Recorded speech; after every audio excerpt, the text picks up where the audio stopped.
Bollywood actress Shilpa Shetty और उनके पति बिजनेसमैन राज कुंद्रा इन दिनों कानूनी विवादों में फंसते हुए नजर आ रहे हैं। शिल्पा शेट्टी के आवास पर आयकर विभाग की टीम ने गुरुवार को छापा मारा। ये कार्रवाई उनके बेस्टियन रेस्टोरेंट से संबंधित वित्तीय लेन देन और कथित टैक्स अनियमितताओं की जांच के तहत की जा रही है। सूत्रों के मुताबिक आयकर विभाग की अलग अलग टीमें सुबह से ही शिल्पा शेट्टी के घर पर पहुंची हुई थी और कई ठिकानों पर दस्तावेज खंगाले गए, जांचे गए। इसी मामले में मुंबई के अलावा बेंगलुरु में भी रेड की गई, जहां रेस्टोरेंट और उससे जुड़ी कंपनियों के वित्तीय रिकॉर्ड खंगाले गए। आयकर विभाग को संदेह है कि होटल व्यवसाय में निवेश, आय और टैक्स भुगतान को लेकर गड़बड़ी हो सकती है, जिसके बाद शिल्पा शेट्टी की मुश्किलें बढ़ सकती है।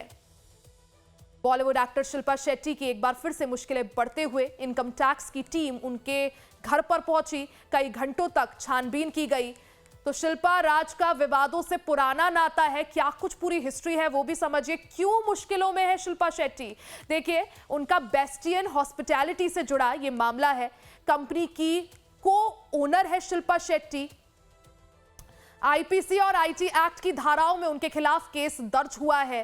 राज कुंद्रा पर इससे पहले पोर्नोग्राफी केस 2021 में दर्ज हुआ था। 2019 में धोखाधड़ी और चोरी का विवाद सामने आया। सोने की स्कीम में निवेश और धोखाधड़ी का मामला सामने आया था, जिसमें शिल्पा और राज पर शिकंजा कसा गया था। कंपनी बिना जानकारी के बंद हो गई थी, जिसके बाद शिल्पा शेट्टी पर केस दर्ज हुआ। धोखाधड़ी की शिकायत दर्ज कराई गई।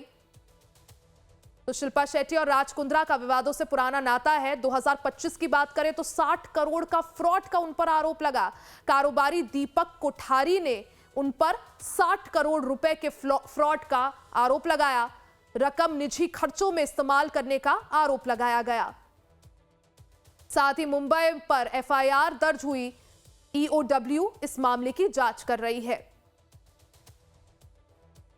बॉलीवुड एक्ट्रेस शिल्पा शेट्टी और उनके पति राज कुंद्रा पर कई मामले दर्ज हैं। राज कुंद्रा पर ईडी की अब तक क्या कुछ कार्रवाई हुई है? 2019 से 24 के बीच वित्तीय जांच से जुड़ा यह मामला है।